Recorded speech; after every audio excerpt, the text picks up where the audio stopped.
in ogni rassegna. Lo facciamo veramente con molto piacere, anche sperimentando altre occasioni di incontro, spero, a Gradisca, e lo facciamo con due amici, veramente due amici di lunga data, Andrea Bellavite, che in zona conoscono tutti quanti molto bene per tantissime sue funzioni, oltre a quelle di giornalista e scrittore, e ricordo adesso Andrea è anche il direttore responsabile della società di gestione della Basilica di Aquileia, e l'altro amico di lunga data è il direttore di Avvenire, uno dei quotidiani più prestigiosi che ci sono in Italia, e ne parlavamo adesso perché era 20 anni che non ci vedevamo, l'ultima volta, forse più di 20 anni, era stata proprio nell'ambito, no, 20 anni, no, più 16, nell'ambito del libro delle 1803, e con la presentazione del suo bellissimo libro che si chiamava Il cielo non ha frontiere. E per far capire allora quanto il cielo non avesse frontiere, non lo avevamo presentato nella nostra abituale sede, che era la stazione dei treni a Gorizia, ma l'abbiamo presentato a Topolò, quindi senza frontiere della maniera più assoluta. Io ringrazio ovviamente per l'ospitalità il Comune di Gradisca, il suo sindaco in modo particolare, che fra poco vi porterà il saluto, e anche lui era una vecchia conoscenza.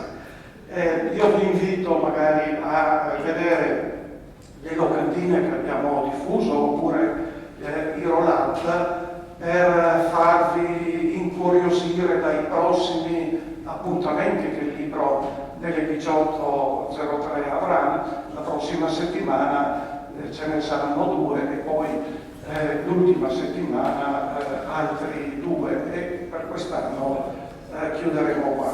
Ricordo le i patrocini, che oltre a quello del Comune di Gradisca godiamo del patrocinio del Comune di Romans, di quello di Sagrado e di quelli storici di Mossa e di Gorizia. Non appena noi avremo finito, in realtà non avremo finito, perché a tutti gli effetti inizierà il terzo tempo. E il terzo tempo sarà un brindisi di tutti noi con i nostri 2 ospiti, e con i vini che dopo vi spiegherò meglio, che per tramite del consorzio DOC del Friuli Venezia Giulia allietano sempre la conclusione dei nostri incontri. Allora, io vi ho rubato già anche troppo tempo, dovrei ricordare tantissime altre cose, ma togliere spazio a questi 2 ospiti sarebbe veramente un peccato. Signor Sindaco.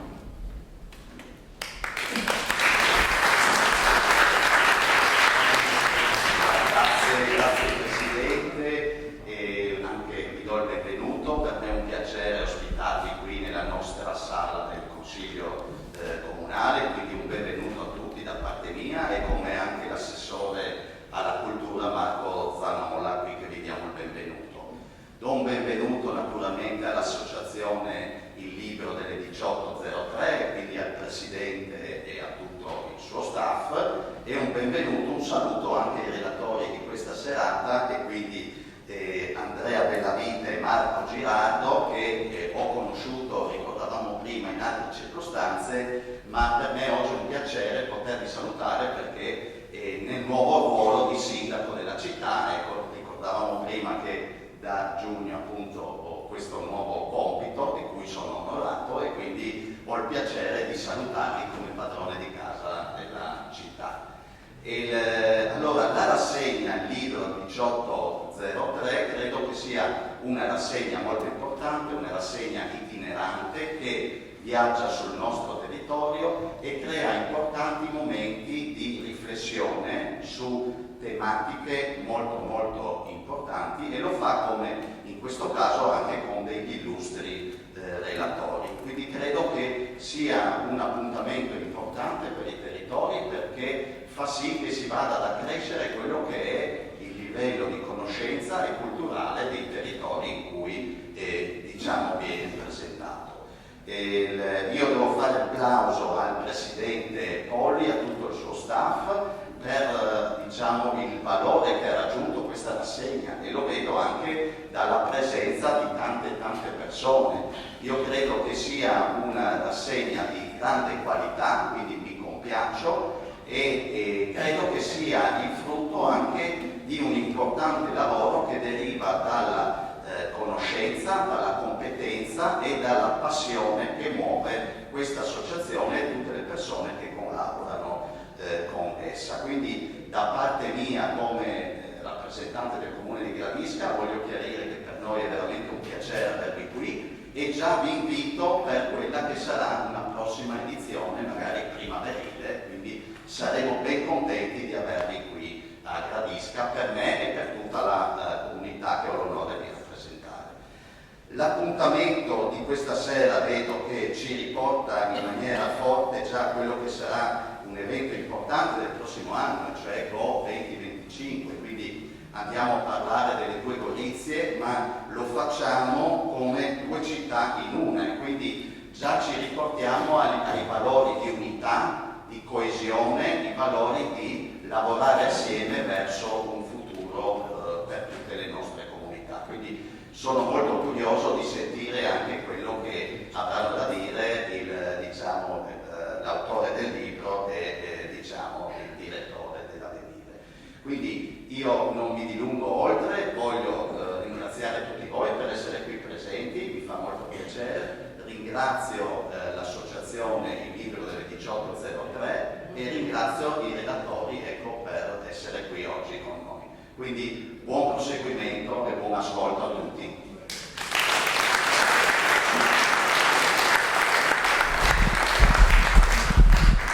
Buonasera a tutti. Voi non sapete che piacere di essere qui questa sera, quindi ringrazio di cuore Paolo Polli per questo invito, insomma, che è arrivato veramente molto gradito, e ringrazio il sindaco per l'ospitalità. Non avevo mai messo piedi in questa sala, tra l'altro, la sala del Consiglio Comunale, vero? Sì, una splendida sala.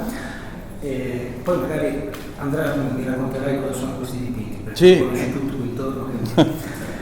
È un enorme piacere, perché l'occasione di venire qui questa sera per la rassegna del libro delle 18.03 è stata l'occasione di leggere il libro di Andrea. Quindi secondo me è una presentazione di un libro senza aver letto il libro, quindi ho fatto il compito. Bravo. È stato un gradito compito, Complimenti. ma non solo quello, il piacere di ritrovare Andrea Bellavite, che insomma considero veramente un amico, una persona con cui abbiamo fatto insomma anche delle esperienze significative insieme nei tempi passati. Vi racconto solo una volta andavamo a Roma in Corriera e lui fece deviare la Corriera e fermarla ad Orvieto per raccontare le caratteristiche dell'uomo di Orvieto. Sì, mi ricordo. Questo accadeva 35 anni fa, credo. Sì, anche di più. Sì. Anche di più forse. E di quel momento ho ritrovato proprio la passione, il gusto di Andrea, il suo sguardo, la sua capacità di mettere insieme l'elemento artistico, l'elemento umano, l'elemento storico. L'ho ritrovato leggendo questo libro, che per prima cosa vi consiglio assolutamente di leggere. Diceva Patti Smith, cantante insomma anche capace di andare in profondo sulle poetiche, i significati dell'opera artistica, del gesto artistico, che quando diciamo un'opera viene data al pubblico appartiene al pubblico. Un libro, una volta che è stato scritto e stampato, appartiene a chi lo legge, e ciascuno lo può sentire particolarmente suo. Ciò che resta all'autore, un libro, di una canzone, di un quadro, di un'opera in genere, è la responsabilità di quello che ha scritto e l'atto creativo. Allora c'è un momento in cui il libro, che appartiene a chi lo ha letto, si può incontrare con l'intenzionalità artistica, storica, filologica, culturale dell'autore, ed è il momento in cui ci si incontra. Quindi io considero un privilegio, dopo aver letto il libro, poterne parlare insieme ad Andrea e condividere con voi alcune riflessioni e spunti tratti dal libro. La prima, io farei 3 considerazioni di carattere generale su lo discutiamo e poi andiamo ad alcuni percorsi che sono la parte essenziale del libro, no? Un libro che racconta dei percorsi attraverso la città di Gorizia e Nova Gorica, mettendo insieme, attraversandole, incrociandole e raccontandole sostanzialmente la storia attraverso quello che lo sguardo coglie e i piedi che percorrono le strade calpestano. E la prima considerazione che mi è venuta leggendo il libro di Andrea è che è una medicina, un antidoto a una tendenza che caratterizza la nostra epoca e che un grande filosofo francese, Maurice Merleau-Ponty, aveva definito lo sguardo di sorvolo, cioè il vedere le cose oggettivamente dall'alto, disincarnate, lontane, oggettive, analitiche, interessanti per questo, ma prive di una dimensione e di una profondità fondamentali che sono date dalla dimensione del corpo. Questo libro Andrea l'ha scritto, certo, con le mani, con la testa, con il cuore, le sue passioni, ma l'ha scritto anche con i piedi. È un libro scritto con i piedi perché è un libro che attraversa più e più volte la città, le strade, gli incroci, i capitelli, i crocicchi, con i piedi, ed è un libro scritto camminando dentro con il suo corpo, quindi non solo con la sua testa, con il suo cuore, ma con il suo corpo dentro la città. La prima cosa che mi ha colpito, Andrea, è questa. Volevo dirti, quanto è stato importante il camminare attraverso la città e metterci anche il tuo corpo, oltre che la tua testa, in quello che hai scritto. Buonasera intanto a tutte e a tutti, lepo pozdravljeni, vsi skupaj, buonasera a luci. E mi piace moltissimo essere qua questa sera perché con Marco non ci si vedeva anche noi da almeno una ventina d'anni, dai tempi dopo quelli che ha raccontato lui, quando insieme facevamo Voce Esontina e poi Radio Voce e ci divertimmo un mondo. Ti ricordi quando facevamo Sotto lo stesso cielo? Interviste, riflessioni, risate, insomma era un bel periodo. E mi è piaciuto molto anche quello che tu hai detto, così come mi piace molto vedere questa sala che non immaginavo assolutamente così piena di tantissime persone che sono interessate al testo, ma anche tantissime persone che mi sono care. E mi pare che hai centrato immediatamente il tema, perché questo libro nasce dal cammino e non a caso già nell'introduzione si dice: per conoscere Gorizi, io le chiamo così, no? Le due Gorizia con il duale sloveno, occorre camminarci dentro. I due metodi per conoscere la città sono andare a piedi o andare in bicicletta, ovviamente per chi se lo può permettere, perché tante persone non se lo possono permettere perché non possono camminare, ma comunque mettere più possibile da parte l'automobile per entrare dentro la vita di un territorio, così come hai detto benissimo, guardandoti intorno. E guardando intorno vedi cose naturali bellissime, parchi, verde, vedi case, architetture, vedi lapidi che ti interessano, ti fermi un attimo a vedere che cosa c'è scritto, a cosa si riferiscono, vedi monumenti, ma soprattutto vedi e incontri le persone, perché la capitale europea della cultura non è tanto i peraltro interessanti monumenti che ci sono a Gorizia e a Nova Gorica, ma è un tessuto umano che ha saputo passare da una situazione di violenza, di disgregazione, di odio, ad una nuova situazione di dialogo, di confronto e di costruzione reciproca di una nuova realtà. E quindi camminando e andando in bicicletta è possibile, da corpi che camminano e che vanno in bicicletta, come hai detto benissimo, incontrare altri corpi che magari stanno lavorando, stanno gestendo qualcosa, sono all'interno di un negozio, stanno camminando e incontrandosi, cominciando a scambiarsi anche i saluti nelle diverse lingue, cominciando a desiderare di conoscere l'altro, piano piano che cosa si ottiene? Si ottiene che ci si sente effettivamente parte di un unico territorio, ma così fortemente caratterizzato da delle meravigliose diversità. E si ha la passione, la gioia di poter guardare di qua e di là, insomma. Qui concludo, vorrei citare Nevio Costanzo che è qui davanti, perché questo sguardo di corpo, questa cosa mi è piaciuta molto che hai detto, questo sguardo di corpo alla città me l'ha un po' insegnato lui, perché se si va in giro con lui tranquillamente o semplicemente per la città, riesce a farti vedere ad ogni passo un piccolo particolare che però da quel particolare ti permette di risalire all'intera storia della città, delle città riunite, ma direi dell'intera storia europea, dell'intera storia mondiale. E quindi dal particolare arrivi costantemente all'universale, e questo credo sia una delle caratteristiche più straordinarie di questo nostro territorio. Guarda, vivendo da tanti anni lontano e tornando, diciamo, in questo territorio, un senso di nostalgia per quello che tu hai detto, cioè la caratteristica di riuscire a mettere insieme tante diverse culture e di riuscire ad andare costantemente dal particolare all'universale, cioè ricca di simbologia sul tema del confine, ci torneremo ripetutamente questa sera nel parlarne. Confine o frontiera?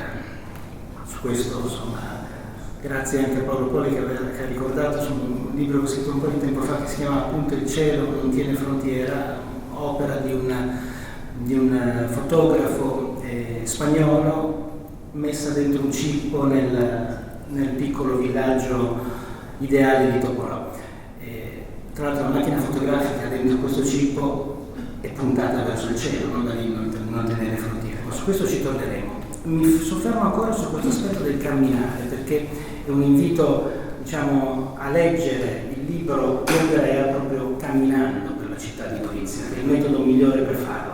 Io mi sono riservato, quando l'ho letto lontano, senza camminarci, di riprenderlo facendolo. C'è un altro elemento interessante che si prova alla sola lettura, e questo è stato ben detto da un altro filosofo italiano, Lucio De Vetri, che ha scritto un bellissimo libro che si chiama Filosofia del camminare, in cui parla di questa sensazione dello spaesamento. Allora, Gorizia la conoscete tutti, ci siete state 1000 volte, insomma, magari qualcuno di voi ci vive, la abita, la conosce. Leggendo il libro di Andrea si può provare una sensazione strana di spaesamento, ma che non è in senso negativo, nel senso dell'inquietudine o dell'indeterminatezza, ma è quella capacità di farsi ancora sorprendere da qualche cosa che pur noto non era così conosciuto. È un bellissimo esercizio quello dello spaesamento, perché ti permette alle volte di perdere anche delle certezze cristallizzate che hai maturato nel corso della tua vita attraverso la conoscenza diretta delle cose, e di aprirti a nuove prospettive. Volevo chiederti se anche per te è stato così, se hai provato questa sensazione di spaesamento. Beh sì, io sono nato a Verona e sono cresciuto a Verona nei primi 8 anni della mia vita, e quindi venire da una città come Verona a Gorizia, pur essendo bambino comunque avevo davanti dei fratelli più grandi, dei genitori che comunque si sono inseriti in questo territorio, in questo ambiente. All'inizio provi una sensazione di sorpresa più che di spaesamento, di sorpresa perché non accade immediatamente quello che accade penso in altre città, ovvero un sentirti immediatamente dentro un tessuto abbastanza facilmente riconoscibile e chiamiamolo identitariamente abbastanza chiaro. Invece hai subito la sensazione di un qualcosa che separa, ma che nello stesso tempo ti affascina. E infatti poi, non essendo goriziano, non ho avuto mai dall'inizio alcun pregiudizio nei confronti di tutti coloro che abitavano sul territorio e del territorio in quanto tale. Ed è per questo che fin dalla prima estate del 68 le vacanze le abbiamo trascorse a Bovez, in alta Valle dell'Isonzo, e a Lussino al mare, cioè quindi l'andare in Jugoslavia, che la sorpresa era che gli italiani di Gorizia, per lo più, non tutti ma quasi tutti, ritenevano che fosse sbagliato passare il confine, perché dalla piazza della Transalpina a Vladivostok c'era il regno del comunismo, il regno pericoloso. Molti dicevano mai metterò piede in Jugoslavia. Per me questo, e anche per la mia famiglia, è una cosa assolutamente sorprendente, perché in Jugoslavia, quella volta era Jugoslavia, ci trovavamo sempre ovunque meravigliosamente bene. E quindi questa discrasia tra quello che ascoltavi anche a scuola, le scuole elementari, le scuole medie, nei giri degli amici, delle famiglie, e la percezione invece della bellezza di questa diversità di cui parlavamo anche prima, questa discrasia che cosa ti produce? Ecco, tu hai chiamato il senso dello spaesamento, anche a me piace collegare il tema del cammino allo spaesamento, ma io uso un'altra parola.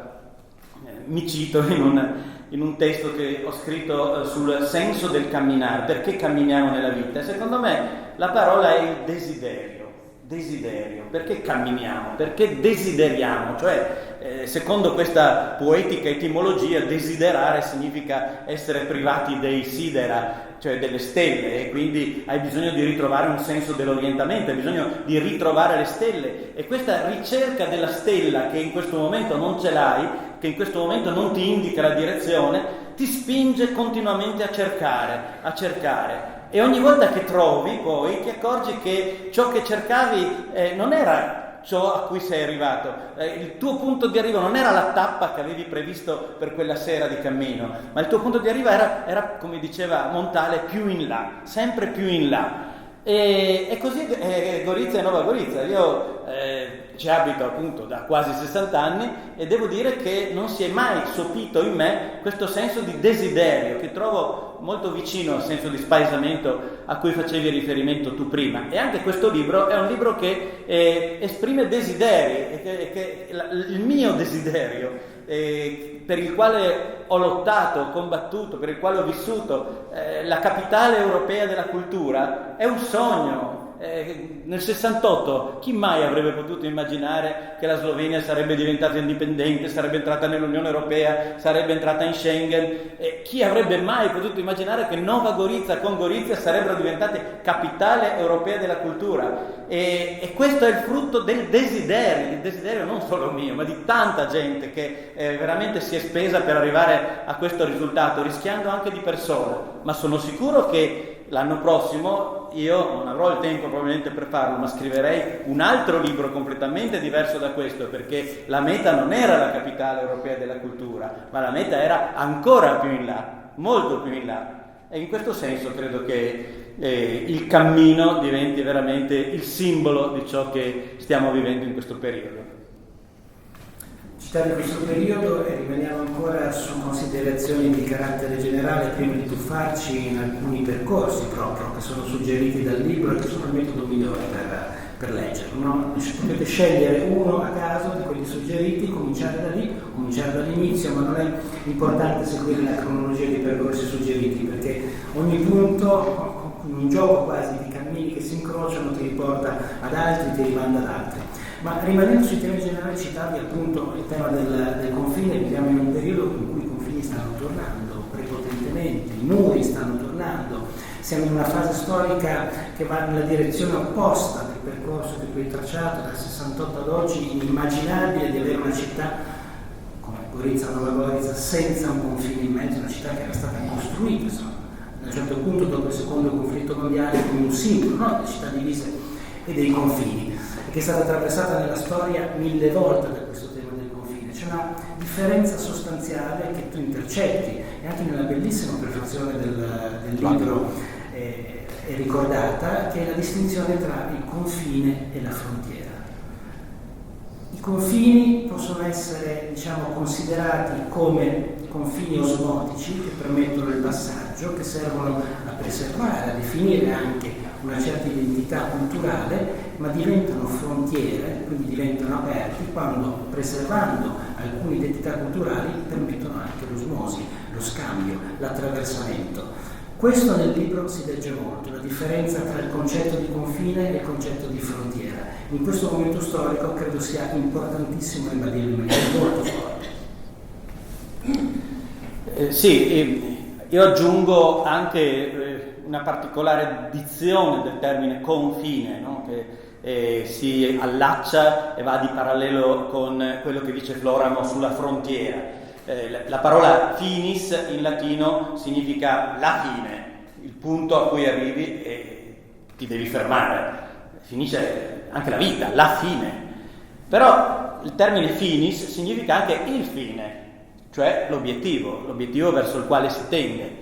E quindi un obiettivo potrebbe essere che passiamo dal confine, inteso come il luogo in cui si condivide il limite, uno sta da una parte, l'altro sta dall'altra, ad un confine che è il luogo in cui invece si condividono i fini, gli obiettivi. E questo credo che sia il grande passaggio, il grande momento. E anche io ritengo che questo sia particolarmente urgente e mi permetto, non per piaggeria ma per amicizia, di complimentarmi con te e con il giornale che tu dirigi, perché in questo momento è forse lo strumento mediatico in Italia che maggiormente ci aiuta a comprendere come andare avanti, a comprendere ciò che sta accadendo, a preoccuparci, ma anche a trovare all'interno di questa grande preoccupazione del momento attuale, da trovare una speranza e a trovarla con un linguaggio giornalistico, con un metodo che ci permette di allargare gli orizzonti. Quindi dico che quello che voi fate a livello nazionale e anche internazionale è ciò che io vorrei che noi facessimo a livello di Gorizia e di Nova Gorizia, ovvero percepire che la cultura che cos'è? No? Qua si dice cerchiamo di mettere insieme gli italiani e gli sloveni. No? È una nuova situazione. Poi c'è un friulano che alza la mano, ci sono anche i friulani, si dimentica sempre. Dice, anche i friulani. A Gorizia poi una volta c'erano i tedeschi, da lì si parlava il tedesco, e c'erano gli ebrei che sono stati annientati dal nazismo. Quindi si parlava come di vari gruppi, come se ci fossero dei gruppi completamente isolati l'uno dall'altro che in qualche modo bisogna connettere gli uni con gli altri. A parte che questo non è vero già di per sé, perché per esempio Nova Gorizia viene costruita dalle brigate dei giovani che vengono da tutte le parti della Jugoslavia, da tutte le repubbliche della Jugoslavia, per costruire la nuova città. Molti di questi hanno lingue completamente diverse, c'è il serbo, il montenegrino, il macedone, eccetera, hanno religioni diverse e molti si sono fermati a Nova Gorizia, che è diventata una città pluriculturale, multiculturale, multilinguistica, già ante litteram, ben prima di quando abbiamo cominciato a parlare di questi temi. Così come la Gorizia, la vecchia Gorizia cosiddetta, non è che sia fatta di un corpo di goriziani che sono lì da sempre, c'è un giro di gente straordinario. Oltretutto in questi ultimi anni abbiamo tantissime presenze che provengono da tutte le altre parti del mondo. Quindi la capitale della cultura non è, secondo me, tanto mettere insieme gli sloveni con gli italiani, con i friulani, ma è il far percepire che ogni essere umano, ogni persona che vive sul territorio costruisce nel suo piccolo, mette il suo tassello, guarda qui lei, nel suo tassello nel grande mosaico della convivenza. E quindi dare gli strumenti a ciascuno perché non sia semplicemente, come si può dire, usufruttuario della capitale della cultura, ma sia protagonista, sia il costruttore.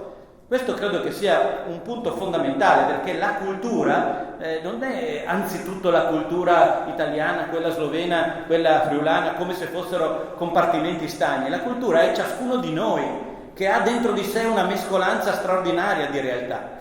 Ed è per questo che il confine come traccia, e in questo caso ha straragione Floramo, è un simbolo. Quando è caduto il confine, attorno al 21 dicembre del 2007, perché la Slovenia è entrata in Schengen, io mi ricordo che avevamo organizzato una gita in bicicletta la sera e noi con una felicità immensa dentro andavamo confine per confine attraversandolo apposta per provare l'ebbrezza di passare il confine senza neppur mostrare la carta d'identità. Quando è stato rimesso il confine? È stato rimesso con il Covid. Con il Covid c'era la rete che divideva di nuovo la città, direi una rete ben più aspra di quella che c'era precedentemente, ed eravamo rimasti tutti male, non vedevamo l'ora che venisse tolta. Però la sera in piazza della Transalpina, Trg Europe in sloveno, si trovavano i giovani da una parte all'altra, si giocava a pallavolo con la rete in mezzo, ci si passava i panini e via dicendo, e quindi divenne anche un'esperienza quasi divertente il vedere come la percezione del confine, che una volta era io mai metterò il piede da quella parte, adesso diventa ma perché cavolo ci hanno messo sta rete, utilizziamola per giocare a pallavolo.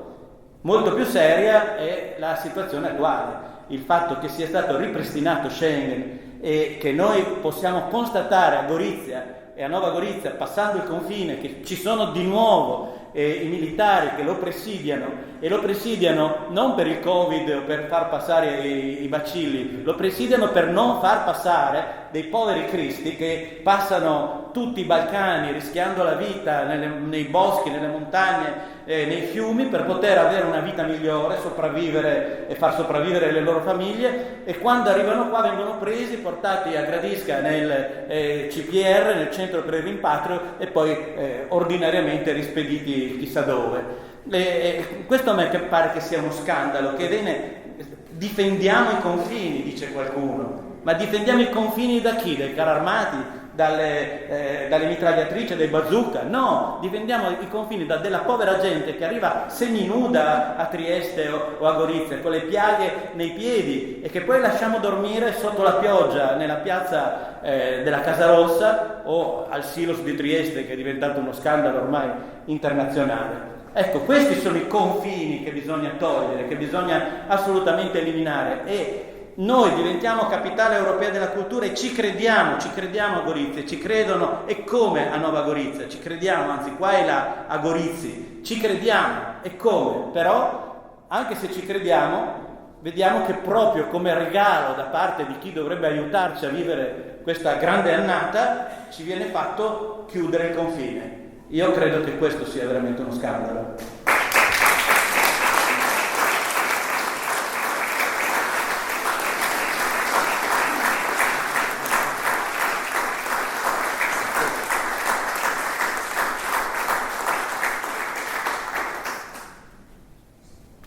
Condivido ogni tua parola ed è il lavoro che cerchiamo di fare ogni giorno appunto sul giornale per denunciare questo scandalo che riguarda questo confine orientale, ma che riguarda il confine del mare a sud dell'Italia e che in questo momento viene interpretato come un confine di difesa dei poveri cristi che non chiedono altro se non sognare e desiderare una vita migliore. E ci sono altri confini però interessanti che mi sembra di aver intercettato in quest'ultimo periodo, proprio in cui la responsabilità è un po' quella di cercare di raccontare la realtà nazionale e internazionale, e che mi colpiscono molto, e che non sono confini fisici, ma che sono confini digitali. C'è un grosso problema che abbiamo in questo momento, e per cui la lettura di questo libro, attraversando la città di Gorizia, quindi la lettura camminata, il riappropriarsi fisicamente con il corpo della potenza simbolica che una città come Gorizia, Nova Gorica, può esprimere, è un antidoto potentissimo a quei confini che ci sono nel mondo digitale, in particolare nel mondo dei social media e dei social network, che stanno diventando delle bolle di autoconferma delle proprie convinzioni. Non so se capita anche a voi, se li utilizzate, li frequentate, ma ormai lo sappiamo, dietro, negli algoritmi che governano i social, ci sono delle capacità potentissime di costruire intorno alle convinzioni delle persone dei confini e delle recinte. Cioè, ti vengono riproposte esattamente le cose che sono la base delle tue convinzioni, in maniera molto forte, molto reiterata, alle volte in maniera molto subdola, molto indiretta, ma che ti ingabbiano dentro una visione del mondo che è quella che è capace di andare oltre, di superare il confine, di superare anche le tue certezze, alle volte magari sbagliate, e che ti permettono appunto di avere uno sguardo più largo, più capace di avere un fine, non un confine, recitando le tue parole. Allora, perché trovo sia molto interessante l'operazione che tu fai di legare la storia di Gorizia attraverso dei percorsi concreti, perché permette di riappropriarsi di alcuni elementi simbolici molto forti da vivere, diciamo, direttamente, da vivere con il corpo, per esercitarsi a uscire dalle gabbie in cui siamo forzatamente posti quando frequentiamo il mondo digitale. Vale anche per l'informazione, questo. È un esercizio molto forte che stiamo facendo anche a giornale in questo momento, e di uscire da quelle gabbie in cui siamo relegati per cercare di spalancare lo sguardo. Uno dei percorsi più interessanti, per chi lo volesse fare, è quello che parte, il primo percorso, che parte da un luogo simbolico per eccellenza, che è la stazione di Gorizia. Intersecta il percorso numero 4, dove parliamo della stazione invece della Transalpina, no? Quindi che ritorna, gli elementi delle stazioni, che sono un luogo simbolico potentissimo, tornano spesso nel libro, ne sono il punto di inizio. La stazione di Gorizia, perché è importante, Andrea? Grazie di questa domanda. Io comincio, non a caso, il libro proprio dalla stazione centrale di Gorizia, e idealmente diciamo che l'ossatura, lo scheletro del libro collega la stazione centrale di Gorizia con la stazione nord della cosiddetta Transalpina. Perché intanto la stazione a me ha sempre affascinato, credo come un aeroporto del resto, cioè tu vieni da una vita, anche se ci vai ogni giorno magari a lavorare a Trieste, però vai da un mondo, arrivi alla stazione, quando passi la porta della stazione entri in un nuovo mondo, in una nuova realtà. Per chi lo fa ogni giorno magari non ci pensa su neanche troppo, ma un poco anche sì, cioè ti accorgi di rientrare dentro un'altra realtà. Ma per chi viene da fuori, io immagino che durante questo anno che ci aspetta ci saranno molte persone che verranno da fuori. La stazione è la porta d'ingresso. Apri la porta e ti trovi. E dove ti trovi? Sia per quanto riguarda la stazione centrale, sia per quanto riguarda la Transalpina, ti trovi in Gorizi, nelle due Gorizia, che non sono due città distinte, anzi sono molto distanti l'una dall'altra, ma non sono neanche due città unite, cioè un'unica città. Io personalmente non sono d'accordo con il concetto di fare un'unica città.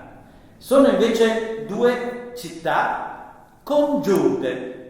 In sloveno, il libro è uscito contemporaneamente, volutamente, in lingua italiana e in lingua slovena, si dice povezani mesti, cioè due città congiunte, perché lo sloveno ha questa meravigliosa caratteristica grammaticale che si chiama il duale.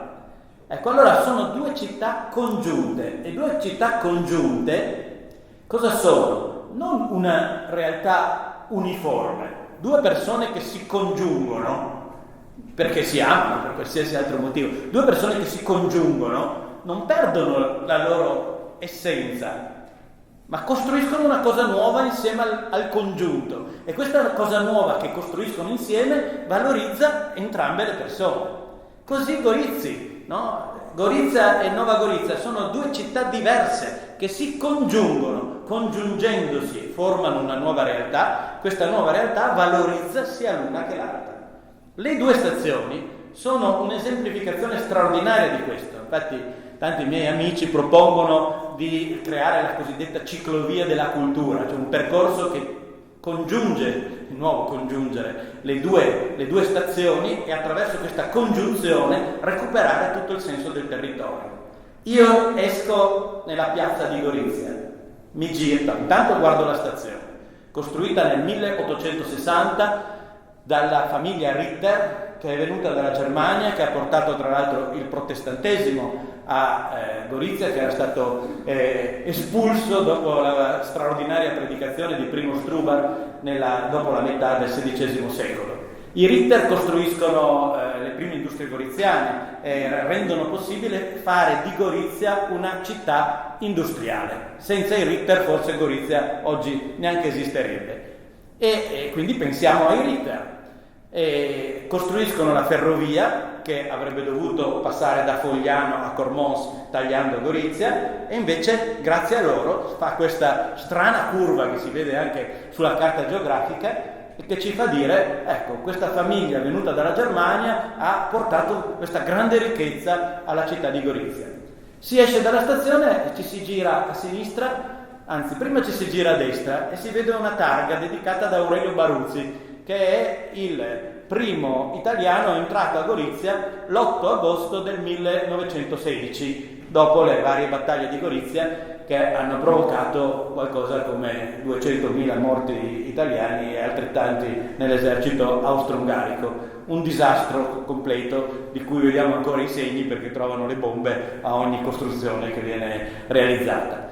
E quindi la prima guerra mondiale, con tutte le vicende connesse che hanno distrutto un tessuto culturale plurilingue, pluriculturale, una Gorizia che era ai confini dell'impero austro-ungarico e per questo fortemente sostenuta, una Gorizia che ha una chiesa di 200, che oggi ha 250 anni, l'arcidiocesi enormemente valorizzata dall'impero, prima da Maria Teresa e poi da tutti gli imperatori fino a Francesco Giuseppe. Ecco, questa Gorizia viene devastata, azzerata dalla prima guerra mondiale e noi onoriamo questi che poi erano dei soldati, insomma, onoriamo dei soldati che hanno provocato di fatto la cosiddetta vittoria, che è stata, credo, una gigantesca sconfitta per tutto il nostro territorio, perché da quel momento in poi il territorio inizia una storia tragica, accentuata ovviamente dal fascismo. Ci giriamo a sinistra e troviamo il monumento dedicato alla prima battaglia partigiana in Italia, 9 settembre 1943, preparata nei cantieri di Monfalcone, appena caduto l'8 settembre, fatto l'armistizio, si riuniscono insieme ai carabinieri di stanza a Gorizia e si vogliono difendere la città dall'assalto dei nazisti e anche dall'assalto successivamente della 10ª Massa. La battaglia di Gorizia, un ricordo quindi della epopea partigiana molto importante, una delle forse la prima battaglia partigiana combattuta in Italia dopo l'8 settembre. Poi passiamo dall'altra parte, troviamo il monumento ai deportati ai campi di sterminio. Quindi si parla degli ebrei che sono stati cancellati praticamente dalla storia di Gorizia, ma anche di tantissimi altri, soprattutto gli sloveni. Pensate che Luciano Patato ha fatto un lavoro mastodontico andando a recuperare negli archivi del carcere di via Brazzellini a Gorizia tutti i nomi di coloro che erano stati portati nel carcere, torturati e poi avviati ai campi di concentramento e di sterminio. Parliamo di 3.000 persone, solo quelle passate per il carcere di Gorizia, perché tante altre sono passate da altre parti. Non ricordate queste per la verità da nessun'altra parte, perché la deportazione richiama soprattutto la deportazione degli ebrei. Sarebbe il caso che a Gorizia ci fosse un monumento dedicato, per esempio, ai caduti austro-ungarici sotto la divisa goriziani con la divisa austro-ungarica. Non sarebbe il caso. Sarebbe il caso che ricordiamo anche i caduti nella guerra partigiana, sarebbe il caso che ricordiamo questi 3.000 deportati, di cui tantissimi non sono tornati a casa perché hanno perso la vita nei campi di sterminio. Insomma, facciamo ancora 2 passi, abbiamo già passato mezza giornata a Gorizia, avendo fatto il giro della piazza, e incontriamo il simbolo di Gorizia, lo stemma di Gorizia, con il castello, che ci richiama la storia un po' più antica, che è la storia della contea. La storia che parte dal primo documento in cui si cita Gorizia, la città, villa, quest, clavorum, lingua, vocatur Gorizia, dell'anno 28 aprile 1001, e da lì c'è tutta una lunga storia che arriva fino al drammatico Novecento. Vi ho detto, ci ho perso 10 minuti, ti chiedo scusa che ho portato via un po' di tempo, però per dire, sono solo uscito dalla stazione. Immaginiamoci che adesso ci mettiamo a percorrere il Corso Italia, che oggi si chiama Corso Italia, ma si chiamava Corso Francesco Giuseppe fino alla Prima Guerra Mondiale, si chiamava Corso Vittorio Emanuele dopo la Prima Guerra Mondiale, si chiamava Corso Muti durante il periodo dell'occupazione nazifascista, si chiamava Corso Tito nel periodo del maggio del 1945, poi si è chiamato Corso Roosevelt, dopo per quanto riguardava il momento del passaggio degli alleati. Solo dopo il 1947 si chiama Corso Italia, Pensa solo una tabella quanta storia ti può raccontare.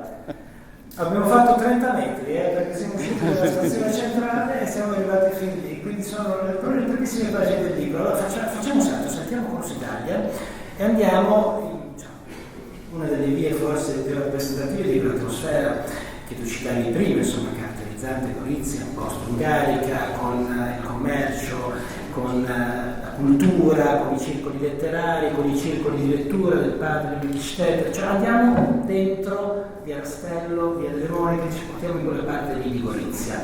Ecco, dice anche la stampa, no? Che tu ricordi di Carlo Stetter, il padre era lavorava nelle assicurazioni generali e aveva questo circolo letterario.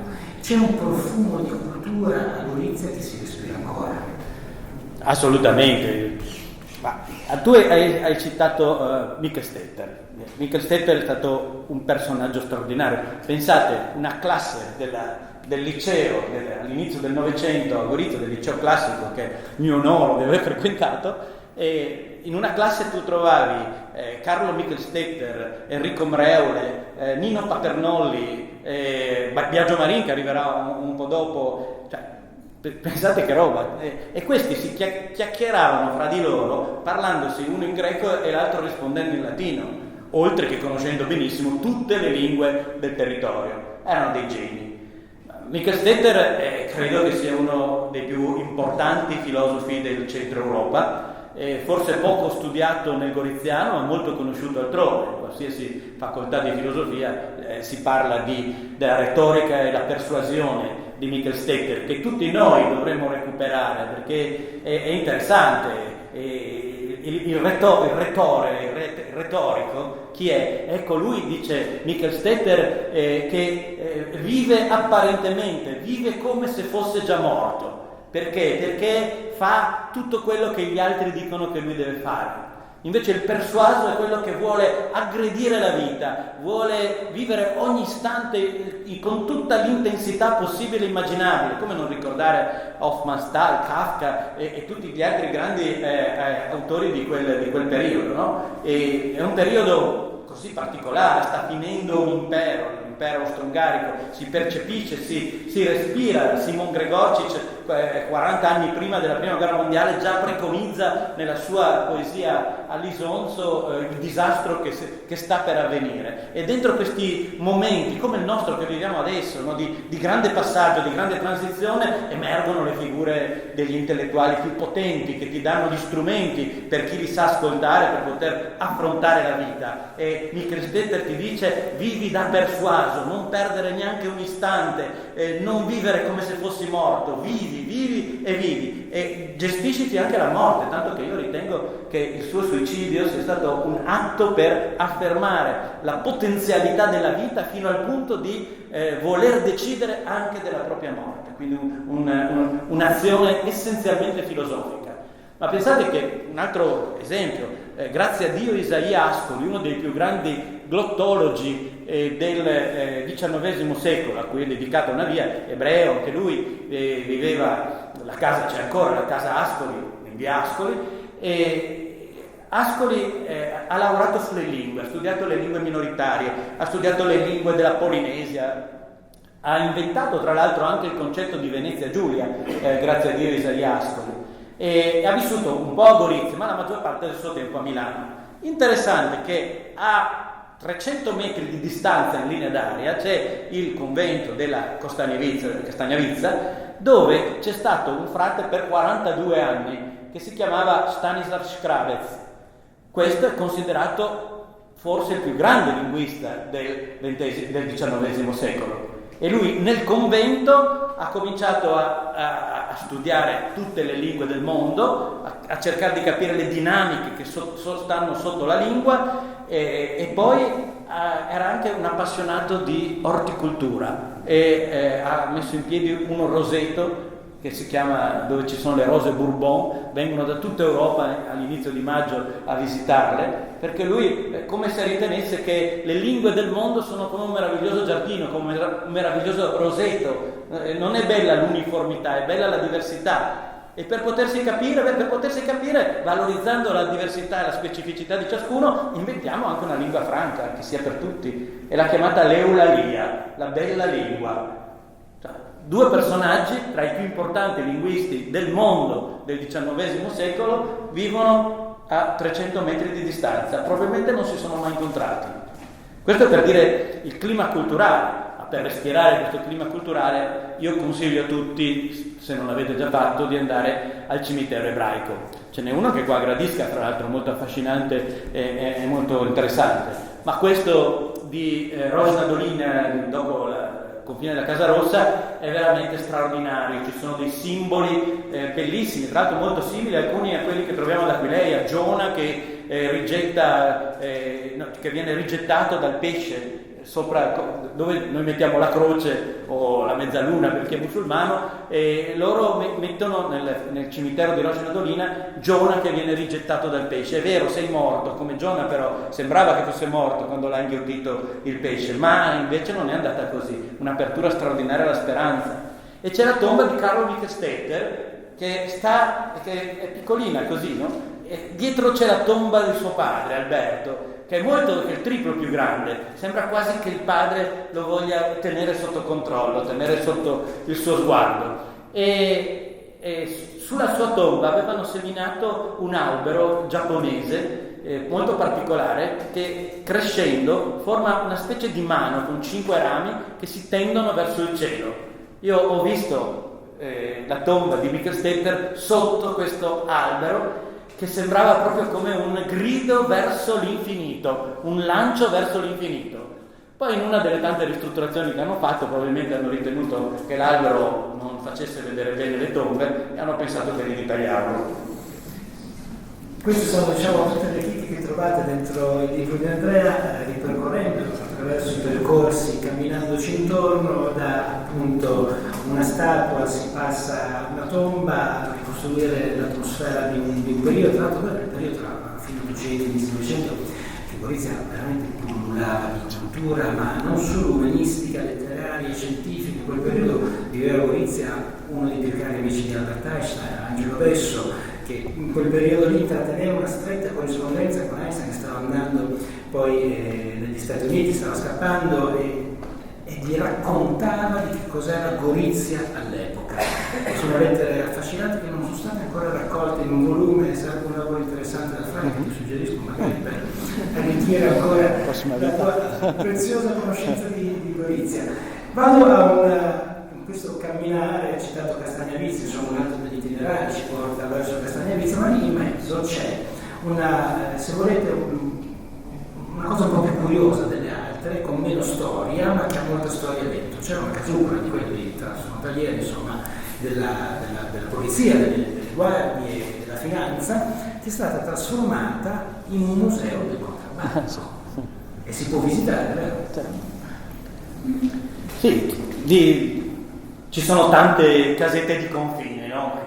Che vanno dalla Transalpina fino a Merna, dove c'è il famoso cimitero che era stato tagliato in due dal filo spinato del Trattato di Parigi. E noi, modestamente, quando ebbi l'occasione di fare il consigliere comunale a Gorizia, con il Forum per Gorizia avevamo proposto di utilizzare le casermette di confine, una volta finito il confine, per dei piccoli musei, per poter raccontare come si viveva e cosa ha voluto dire per il Novecento goriziano la presenza del confine. Non siamo stati presi molto in considerazione, insomma, tant'è vero che sono andate poi, come si dice, quando poi possono essere comprate, e alla fine il progetto ha reso possibile in Italia la realizzazione di un'unica casa di confine a Rafut, che oggi è un bellissimo museo multimediale che si chiama il Museo della Propusnica, il museo del lascia passare. Questo è stato fatto dopo l'altra casetta più piccola di confine, che è in Slovenia, sempre lì a Rafut, oltre la linea ferroviaria, che è una casupola grande la metà di questa sala e che hanno attrezzato come il museo del contrabbando. Cioè praticamente lì vengono raccontati gli episodi che si sono verificati durante il periodo in cui c'era il confine. Si va da episodi drammatici, veramente, a robe molto più divertenti, più più aneddotiche, semplici. Una parte di questi filmati che si vedono all'interno di questa casupola sono stati realizzati la notte del 23 dicembre del 2007 nella casetta di via San Gabriele, tra Riauceva e via San Gabriele, hanno allestito il confessionale e una grande regista che si chiama Anja Medved ha raccolto tutti quelli che desideravano, entravano nel confessionale e dicevano i loro peccati di contrabbando. Ne è venuto fuori un film da una parte interessantissimo, dall'altra anche molto divertente, perché i peccati andavano di tutti i tipi possibili, come si faceva passare le sigarette, come si faceva passare l'alcol, come si faceva passare la carne e via dicendo. E questo piccolo museo ci racconta degli spaccati di vita semplice che tutti noi goriziani, permetto di dire così, abbiamo provato, abbiamo sentito, abbiamo vissuto. Oppure anche gli sconfinamenti, da ragazzi si sfidavano le guardie di confine. Soprattutto proprio sopra il Rafuto, dove c'è il Museo del Contrabbando, c'è una stradina, la via Cappella, che porta alla Castagnevizza, una stradina meravigliosa, talmente bella che il re Carlo X ha voluto farsi seppellire poi sopra a Castagnevizza. E c'era una volta fino all'anno scorso, non una volta fino a 100 anni fa, una siepe, e tu passavi oltre questa siepe e c'era una rete del tutto bucata e si sfidavano un po' da ragazzini, si passava dalla rete, si andava a Castagnevizza e si tornava cercando di non farsi beccare. Ma questa siepe è rimasta anche dopo, è rimasta fino adesso. L'anno scorso l'hanno tagliata per costruire una strada di cemento, facendoci dimenticare questa poesia, perché quella rete, quella siepe per me era la siepe dell'infinito di Leopardi. Che cosa c'è al di là? Sempre caro mi fu quest'erma siepe, e questi invece ce l'hanno tagliata per le esigenze dell'overturismo previsto a Gorizia. Ecco, questo è il Museo del Contrabbando. Vicino c'è un altro luogo simpatico che è un po' simpatico e un po' tragico, come tutto a Gorizia. Cioè, è bello questa commistione, un passo ridi e un passo piangi.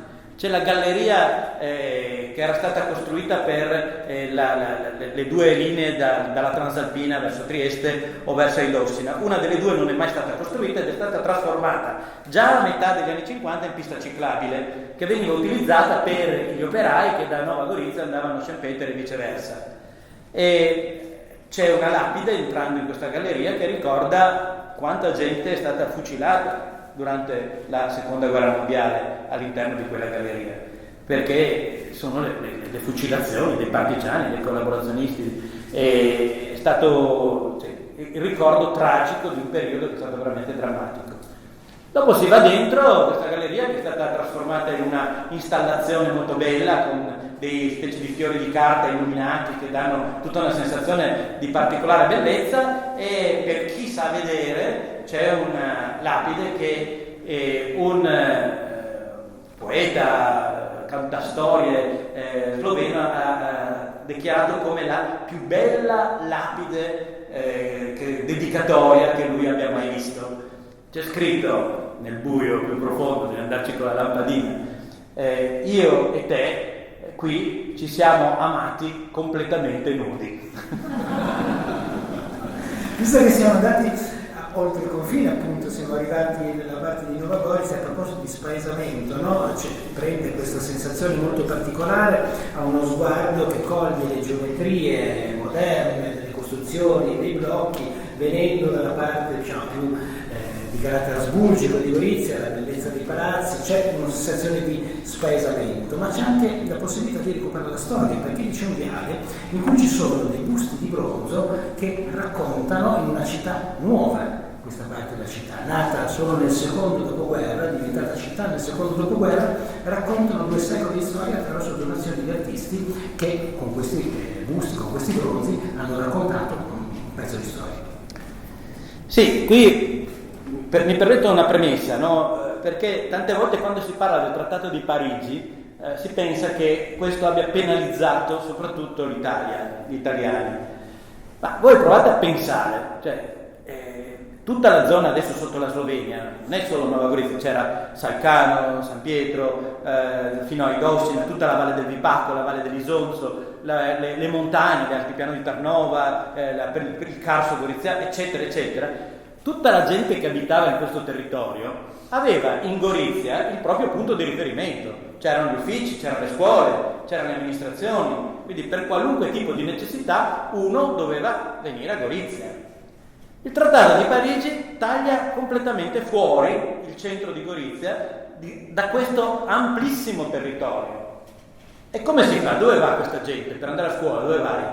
Non puoi andare a Lubiana, è troppo distante, non puoi andare a Capodistria o Koper, come si suol dire. Allora cosa bisogna fare? L'unica possibilità è costruiamo una nuova città. Ci hanno reso impossibile andare a Gorizia? Bene, costruiamo una nuova Gorizia.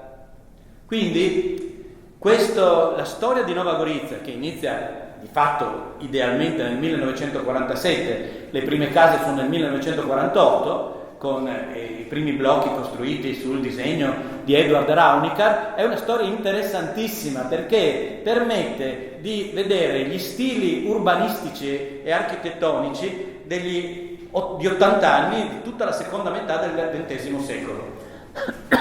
In mezzo a questa storia architettonica urbanistica interessantissima, tra l'altro con l'intuizione di Raunicar, che mantiene la via Eriauceva, dove ci sono i busti che dici tu, collegata con la via San Gabriele in Italia.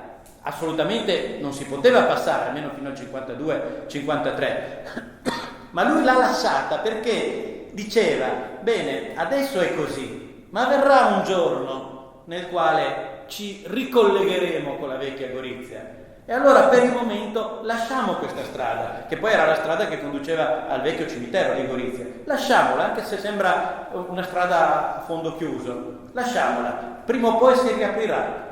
Profetico, 80 anni fa diceva queste cose.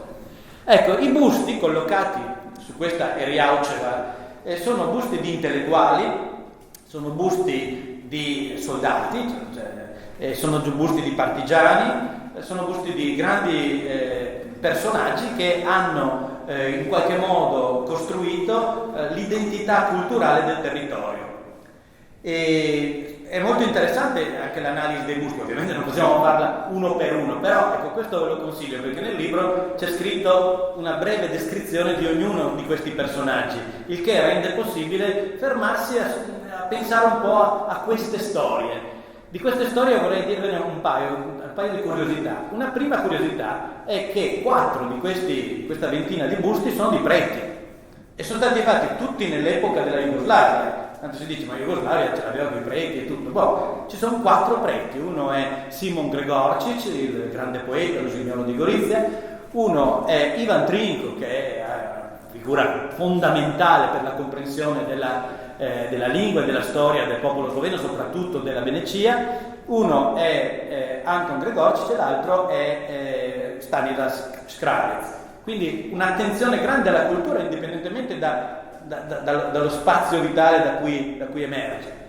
Poi c'è il ricordo di Lojze Bratus, martire del fascismo, morto nel 1937, era un maestro di coro, trascinato via mentre dirigeva il coro il 27 dicembre, nel giorno di San Giovanni, preso dai fascisti, portato in una casa, costretto a bere l'olio di ricino con l'olio del motore, muore tra atroci dolori 2 mesi dopo in ospedale. E soprattutto c'è il monumento a sua moglie, Ljubka Šorli, una grande poetessa, madre di Lojzka Bratus e di Andrej Bratus, che tu credo abbia conosciuto, che era direttore di Novi Glas quando eravamo ai tempi di Voce Zontina, e lei che ha sofferto tantissimo nella sua vita a causa di ciò che ha subito. È l'ultimo monumento costruito, mi dispiace dirlo, l'unico dedicato ad una donna.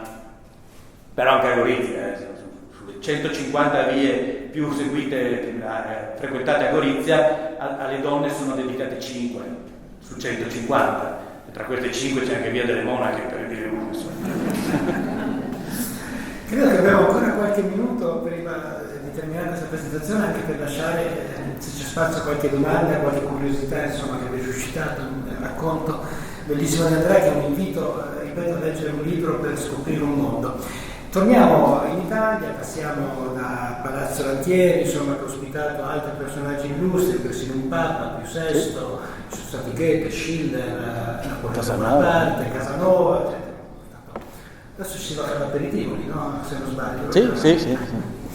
E arriviamo a un altro simbolo che tu hai citato, la sinagoga, il percorso 7, arriva, passa attraverso la sinagoga, che in questo momento è uno degli elementi che vanno visitati, conosciuti della città anche per il suo alto valore simbolico.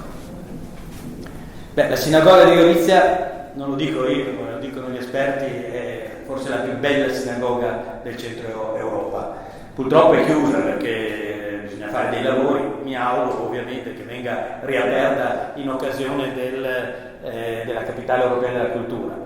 Chiaramente testimonia la presenza di una comunità ebraica i cui segni di presenza risalgono al 1600. Nel primo periodo gli ebrei stavano nella Coceria, che è una delle più belle vie di Gorizia, parallela a via Rastello, un po' poco conosciuta perché è un po' appartata, ma è affascinante. Ecco, dopo da lì siamo andati nel cosiddetto ghetto ebraico, nell'attuale via Ascoli, che era chiuso da un grande cancello che oggi lo si può vedere accanto alla sinagoga e che è dedicato a Bruno Farber, che era un bambino di 3 mesi deportato insieme a tutti gli altri e poi mai più ritornato dai campi di sterminio. E la comunità ebraica di Gorizia ha dato tantissimo alla città, non solo sul piano, come abbiamo già citato, filosofico e linguistico, ma per esempio il più conosciuto medico della storia goriziana del Novecento era Morpurgo, che anche lui ha la tomba lì a Rosnadolina, che è morto praticamente di crepacuore perché è una persona stimatissima, possedeva una casa nel largo Culiat dove c'è anche la Villa Louise, e in questa casa è stata requisita dai fascisti, che l'hanno utilizzata poi per le torture di coloro che venivano presi prima di portarli nel carcere. E questo pare che appunto sia morto di crepacuore poco tempo dopo, era il marito di Edda Mikkelstetter, quindi la sorella di Carlo, e molti altri. E quindi la storia dell'ebraismo è molto importante.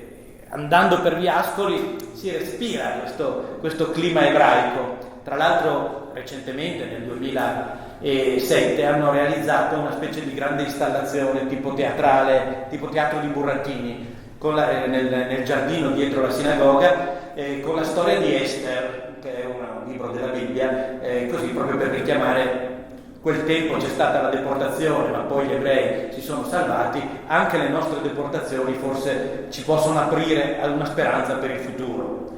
Ad ogni angolo la storia di Ascoli parla dell'ebraismo. Ci sono 2 piccole particolari, vi riconsiglio se ci capitate. Una è che su alcune case c'è scritto l'anno di nascita, cioè l'anno di costruzione della casa, con l'anno dalla creazione del mondo, come dal calendario ebraico. Vi trovate negli stipiti 5549, si tratta di via Ascoli 4, mi pare, se non sbaglio, sì, 4. E poi c'era una curiosità, questo per dire come tante volte viene distrutta una memoria senza accorgersi. E la Bibbia dice che il bravo ebreo deve tenere la legge nei suoi capelli e deve metterla negli stipiti delle porte. Per cui loro tuttora scrivono un articolo dei 650 della legge di Israele, l'arrotolano e lo mettono in una fessura sullo stipite della porta, poi chiudendo la fessura con un pezzettino di legno. Queste fessure erano visibili in via Ascoli fino a 10 anni fa e si vedeva, tanti chiedevano perché ci sono queste fessure, e spiegare che queste fessure sono quelle in cui si metteva la legge. Poi c'è stato un restauro delle case, probabilmente hanno pensato che fossero stati dei buchi come altri, li hanno stuccati e messo su la calce, e di questa memoria dei rotolini che mettevano non è rimasto più niente.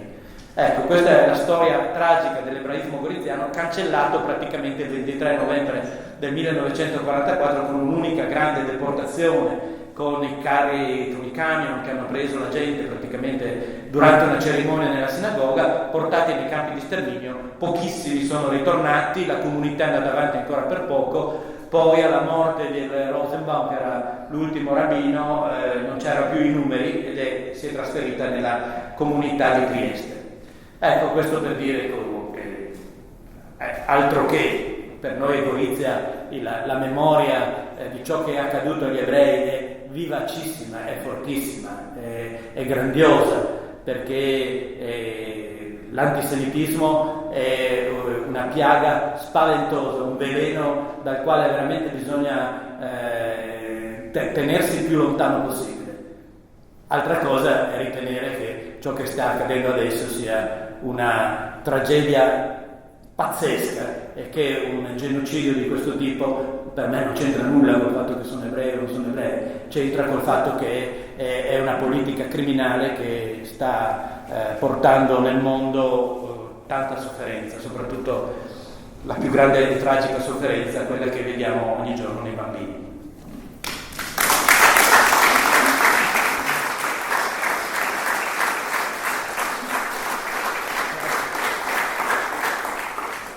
Abbiamo toccato in quest'ora solo alcune delle tante idee, spunti, riflessioni che vengono dalla lettura di questo libro.